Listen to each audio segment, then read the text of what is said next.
Hindi class में आप लोगों का फिर स्वागत है। आइए हम कबीरदास की साखी के विषय में चौथे दोहे का अध्ययन करते हैं।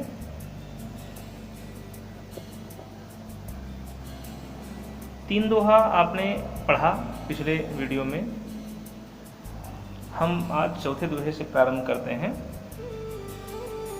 ठीक है, लिखते हैं, कबीरदास जी लिखते हैं कि बूढ़े थे पर उबरे गुरु की लहर चमंकी, भेरा देखा जर्जरा उतरी पड़े फरंकी। यहाँ पर कबीरदास जी ने गुरु की कृपा का जो प्रभाव होता है, गुरु की आशीर्वाद का, उनकी कृपा का जो हमारे ऊपर प्रभाव होता है, उसका वर्णन किया है। कबीरदास जी लिखते हैं कि बूढ़े थे पर उबरे, कि हम तो इस भवसागर में, संसार रूपी सागर में डूब ही चुके थे। बूढ़ना एक देशी शब्द है, बुड़ गए थे यानी डूब गए थे, पर उबरे लेकिन उबर गए। कैसे? गुरु की लहरी चमक, कि हम तो डूबने ही वाले थे, बुड़ने ही वाले थे कि इतने में हमारे सच्चे गुरु के ज्ञान रूपी लहर चमक की अर्थात दिखाई पड़ जाना, हमें दिखाई पड़ गई, हमको दिख गई, और उसके द्वारा हम उबरे, उबरे मतलब बच जाना, हम उबर गए अर्थात बच गए। यानी हम तो इस भवसागर में, संसार सागर में डूब ही गए थे कि इतने में हमारे सद्गुरु, सच्चे गुरु के ज्ञान रूपी लहर हमको दिखाई पड़ गई और हम उबर गए अर्थात बच गए। और उस ज्ञान के द्वारा हमने देखा क्या कि भेरा देखा जर्जरा। भेरा माने होता है बेड़ा, बेड़ा माने नाव, नाव को भी हम कह सकते हैं। यहाँ पर इसके दो अर्थ निकल रहे हैं भेरा शब्द का। भेरा माने नाव, यानी संसार, अगर समुद्र की बात करें तो वहाँ पर हम देखेंगे उसमें नाव चलती है, और इस संसार में, भव सागर में अगर हम बात करें तो यहाँ पर नाव रूपी शरीर, यानी शरीर और नाव, भेरा शब्द का दो अर्थ होता है। यहाँ पर हो गया बच्चों, ठीक है। तो लिखते हैं यहाँ पर कि भेरा देखा जर्जरा, हमने अपने गुरु के ज्ञान के द्वारा हमने देखा कि हमारा जो बेड़ा अर्थात नाव था, नाव रूपी जो शरीर था, वह अत्यंत जर्जर हो गया था, अर्थात कृशकाय हो गया था, पुराना हो गया था, अर्थात हमारा शरीर बूढ़ा हो गया था। और उतरी पड़े फरंकी, फलस्वरूप हम उस शरीर रूपी नाव से, यानी जर्जर शरीर रूपी नाव से, फरंकी, फरंकी मैंने जल्दी से, फुर्ती से, हम फुर्ती से फड़क कर या उछल कर या कूद कर उस जर्जर शरीर रूपी नाव से अलग हो गए। अर्थात इस प्रकार हमें गुरु द्वारा प्रदत्त ज्ञान के कारण सांसारिक मोह हमारा समाप्त हो गया और हम इस संसार सागर से, भव सागर से पार उतर गए। ठीक, आगे चलें। देखिए, रूपक अलंकार है पर अतिशयोक्ति इसमें भरा हुआ है। रूपकातिशयोक्ति अलंकार हम यहाँ पर कह सकते हैं। और एक शब्द के दो अर्थ निकल रहे हैं, तो आप जान गए कौन सा अलंकार हो गया। एक ही शब्द के दो अर्थ जहाँ पर निकल रहे हों, श्लेष, ठीक है, श्लेष अलंकार भी यहाँ पर दिखाई पड़ रहा है। शांत रस है, सदुक्कड़ी भाषा है, दोहा छंद है, गुण प्रसाद है। दूसरा हम देखते हैं कि चिंता तो हरिनाम की और चिंता दास, जो किछ चितवें राम बिन सोई काल की पास।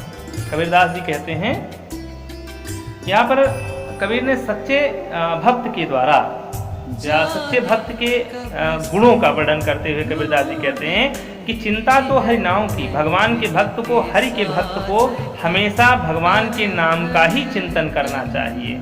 चिंता तो हरि नाम की, यानी भगवान, और न चिंता दास, दास माने सेवक, दास माने भक्त या सेवक। भगवान के सेवक को, भगवान के भक्त को हमेशा भगवान के नाम की ही चिंतन करनी चाहिए, और न चिंता दास, और इस भगवान के नाम के अतिरिक्त उसे अन्य किसी भी प्रकार की चिंता या चिंतन नहीं करना चाहिए। क्योंकि इस संसार में जे किसी चितवें राम बिन, संसार में जो कुछ भी राम के अतिरिक्त चिंतन किया जाता है, जो कुछ भी राम के नाम के अतिरिक्त चिंतन किया जाता है, सोई काल की पास, वह काल के फांस के समान, काल के बंधन के समान होता है, काल रूपी बंधन के समान होता है, अर्थात मृत्यु के समान बंधनकारी होता है। वह मृत्यु के, काल यहाँ पर मृत्यु है, वह मृत्यु के समान होता है, मृत्यु के समान बंधनकारी होता है।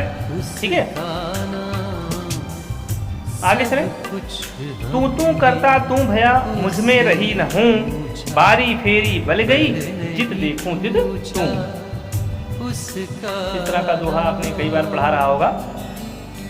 यहाँ पर कबीरदास ने परमात्मा में लीन होने के का परिणाम बताते हुए कहा है कि परमात्मा में लीन व्यक्ति परमात्मा के ही स्वरूप का हो जाता है। जो व्यक्ति भगवान में लीन हो जाता है, भगवान में कह सकते हैं हमेशा लीन रहता है, उन्हीं की भक्ति करता रहता है, वह उसी में समा जाता है, उसी में समाहित हो जाता है।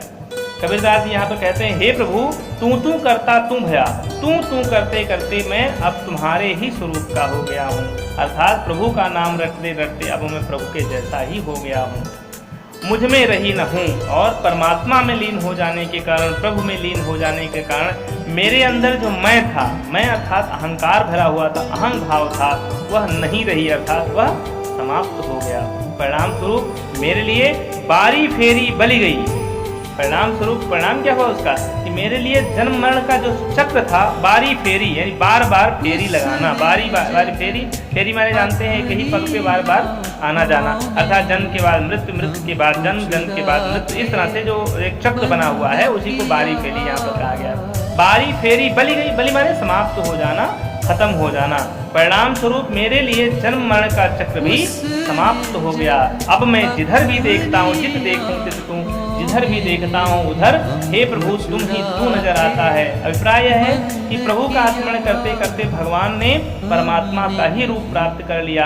अब उसे संसार में वह जिधर भी देखता है, जिधर भी दृष्टिपात करता है, उसे चारों तरफ परमात्मा के ही दर्शन होते हैं, परमात्मा ही दिखाई पड़ते हैं। क्या अद्वैत वेदांत सिद्धांत पर भी प्रकाश डालने का प्रयास किया गया है कि ब्रह्म ज्ञानी जो होता है वह स्वयं ब्रह्म का हो जाता है। यानी एक संस्कृत में कहावत है, ब्रह्मविद ब्रह्मैव भवति, यानी जो ब्रह्म के विषय में जान जाता है वही ब्रह्मैव भवति, वही ब्रह्म हो जाता है, उसे ब्रह्म मान लिया जाता है।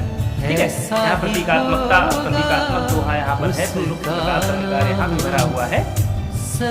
आगे चलते हैं, हम अगला दोहा अगले दोहे पर आते हैं। पर नहीं पूछा कबीर सूता क्या करे काहिन देखे जागी, जाके संगते भी छुड़िया ताही के संग लागी। कबीरदास जी कहते हैं कि हे जीव, कबीर सूता क्या करे, यहाँ पर कबीर सूता क्या करे काहिन देखे जागी। कबीरदास ने यहाँ जीवात्मा को संबोधित करते हुए कहा है कि हे जीव, तू मोह निद्रा में पड़ा हुआ, मोह निद्रा में आखिर क्यों पड़ा हुआ है। सूता, मोह निद्रा में सोता हुआ, सूता में सोना, मोह में निद्रा में सोता हुआ आखिर क्या कर रहा है। काहे न देखे जाग, तू क्यों नहीं जगकर संसार के वास्तविक तथ्य को क्यों नहीं देखता है। लिखते हैं, कबीर सूता क्या करे काहे न देखे जागी। कबीरदास जी कहते हैं कि हे जीवात्मा, तू मोह निद्रा में पड़ा हुआ, सांसारिक मोह माया में पड़ा हुआ आखिर क्या कर रहा है, अर्थात मोह निद्रा में तू इस प्रकार क्यों पड़ा हुआ है। काहे न देखे जाग, तू जागकर इस संसार के वास्तविक तथ्य को क्यों नहीं देखता, अर्थात तू ज्ञान का प्रकाश प्राप्त करके अपने दुखों का भगवान से निवेदन क्यों नहीं करता। अरे जीवात्मा, जाके संगते बिछुड़िया, जिस परमेश्वर के साथ जाके संगत, बिछुड़िया माने बिछड़ना, अलग हो जाना, जिस परमेश्वर के साथ से तू अलग होने का अनुभव कर रहा है, बिछड़ने का अनुभव कर रहा है, तुझे ऐसा अज्ञानता के कारण तुझे ऐसा लग रहा है कि तू ब्रह्म से, परमेश्वर से अलग हो गया है। ताही के संग लाग, तू फिर से उसी के साथ लग जा, अर्थात उसी को प्राप्त करने में प्रयासरत हो जा, अर्थात जीवात्मा का परमात्मा से संयोग करा दे। तू अपनी जीवात्मा को उस परमात्मा के साथ लगा दे, उस परमात्मा में विलीन कर दे। अगला है कि केसो कही कही कूकिए ना सोइए असरार, रात दिवस के कूकड़े कबहू लगे पुकार। कबीरदास जी कहते हैं, जब किसी चीज को बार बार रटा जाता है तो अंत में वह काम हो ही जाता है। जैसे कोई निवेदन आप बार बार कर रहे हैं, अगर सामने वाला व्यक्ति उस काम को नहीं करना चाहता है, लेकिन आपके बार बार निवेदन करने के कारण अंततः वह पिघल जाता है और आपका काम हो जाता है, आपको लाभ की प्राप्ति हो ही जाती है। तो वहीं पर कबीरदास जी यहाँ पे यही चीज कहना चाह रहे हैं कि केशव कहीं कहीं कूकिए ना सोइए असरार।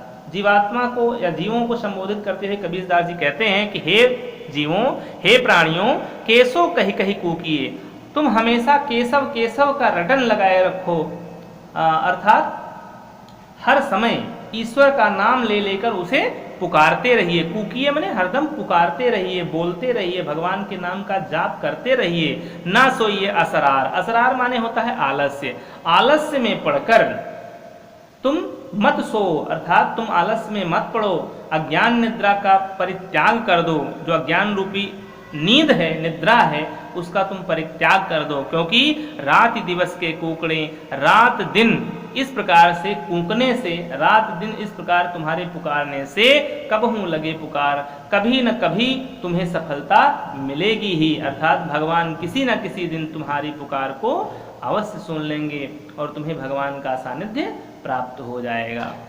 अगला लिखते हैं कि लंबा मार्ग दूर घर विकट पंथ बहुमार, कहो संतों क्यों पाइए दुर्लभ हरि दीदार। कबीरदास जी यहाँ पर कहते हैं, भगवान की प्राप्ति के मार्ग में आने वाली कठिनाइयों का वर्णन करते हुए कबीरदास जी कहते हैं कि लंबा मार्ग दूर घर, एक तो भगवान की प्राप्ति का मार्ग अर्थात साधना का जो मार्ग है वह बहुत लंबा है, लंबा मार्ग वह बहुत लंबा है, यानी साधना का पथ भगवान को प्राप्त करने का जो मार्ग है वह बहुत लंबा है, और दूर घर और बहुत दूर है वहाँ पहुँचना, क्योंकि वहाँ पहुँचना है वह घर यानी परमात्मा का घर बहुत दूर है। विकट पंथ, उस मार्ग में बहुत सी समस्याएं हैं, बहुत सी कठिनाइयां हैं। बहुमार, मार माने होता है संकट, ठीक है, बहुत से संकट हैं, बहुत से कठिनाइयां हैं। कहो संतों क्यों पाइए, ऐसी परिस्थिति में हे संतों अब आप ही कहिए क्यों पाइए, कैसे पाया जा सकता है, क्या दुर्लभ है दीदार, भगवान का दुर्लभ दर्शन, अर्थात भगवान ऐसी परिस्थिति में है संतों अब आप ही बताइए कि भगवान का दुर्लभ दीदार, दुर्लभ दर्शन भला कैसे पाया जा सकता है। लंबा मार्ग, एक तो भगवान की प्राप्ति का मार्ग अर्थात साधना का मार्ग, तपस्या का मार्ग बहुत लंबा है। दूर घर, दूसरे भगवान का घर बहुत दूर है।